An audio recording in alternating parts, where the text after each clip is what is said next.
We ventured to Paw Paw Tunnel, located next to the Potomac River, for some camping, fishing, and exploring.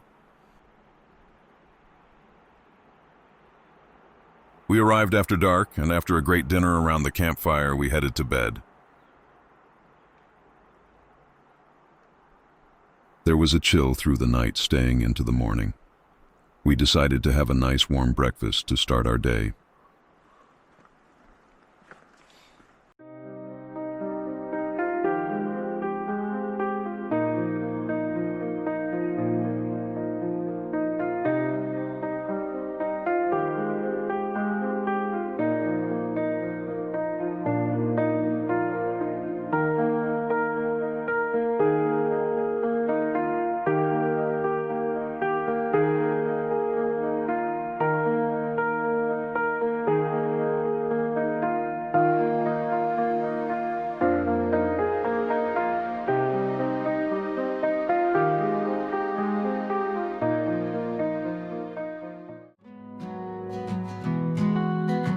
We didn't have much luck fishing. The water was pretty shallow in most parts, leading to snags on rocks. But we had a good time anyway. It warmed up nicely while we were on the river. It was time to head back and grab lunch.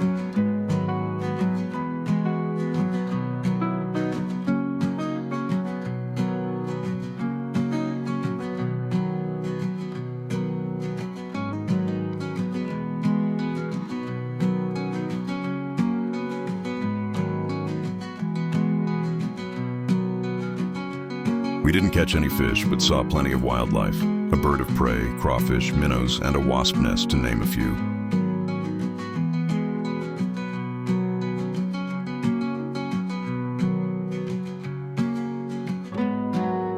And more importantly, other than a couple misplaced steps in the river, we were heading back to Camp Dry.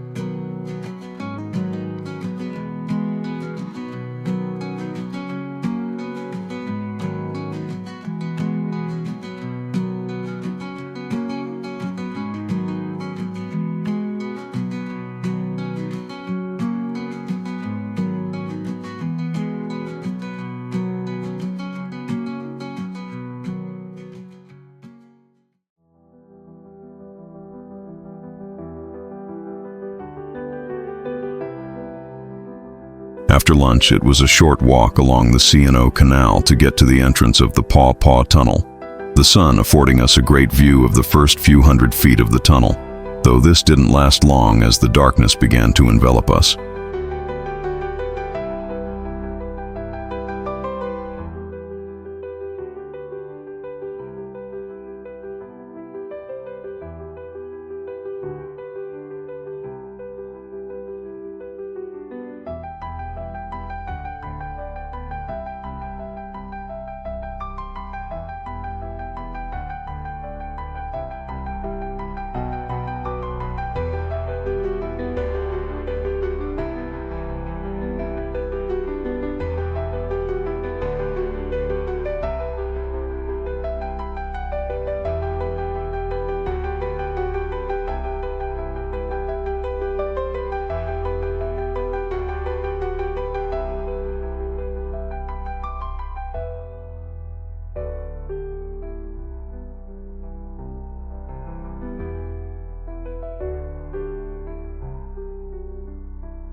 And then, before you know it, darkness. Your eyes begin to strain, trying to gather as much light as possible. The ends of the tunnel just small white specks off into the distance. All you can do is continue to push forward towards the light at the end of the tunnel.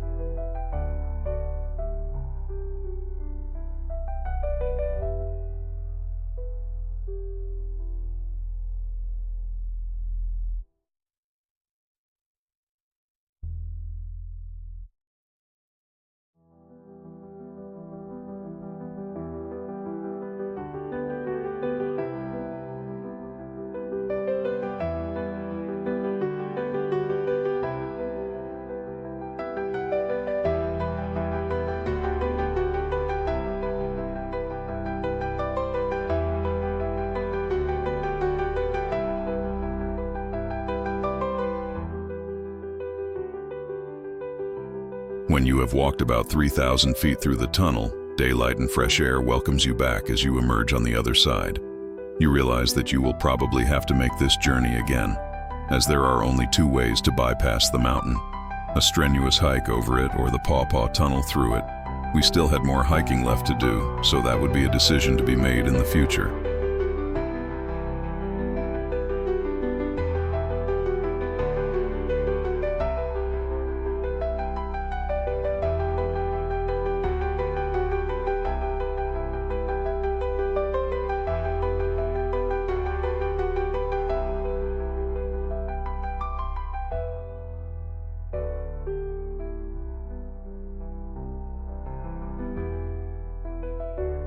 After a brief stop checking out some of the minnows and salamanders, we press on. We want to make it to Sorrel Ridge, no relation, before we head back to camp.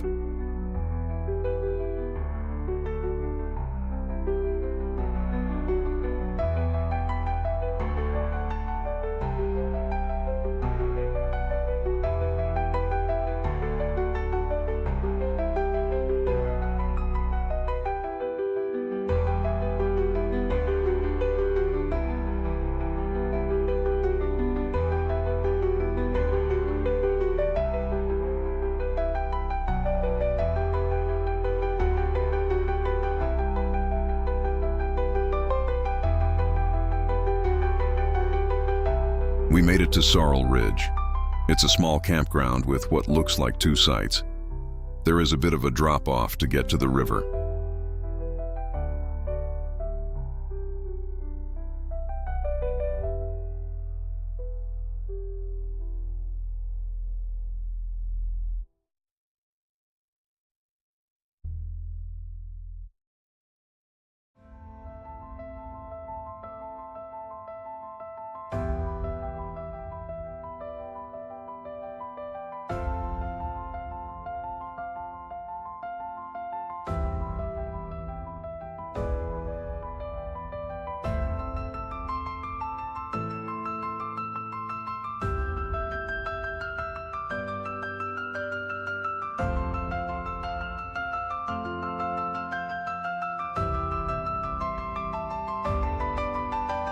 There are also some remains of an old lock house. From the tunnel to this ridge, there are about 3 locks along the way. The boys enjoyed getting close to the edge and seeing what may be hiding below. There were several turtles taking in the sun.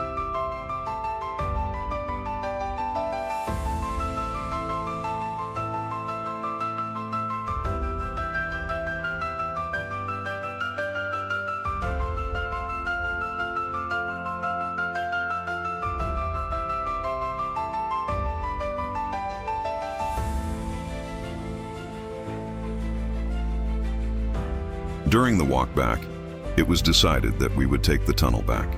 It had been a long day, and Eli wanted to experience the darkness again. Before heading into the tunnel, we visited the top of the tunnel entrance. The stairs were high and steep, though only proved interesting on the way back down. The view from the top is great and impressive to think that this was man-made over 100 years ago.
The sun didn't penetrate this side as deep, and the darkness settled in sooner.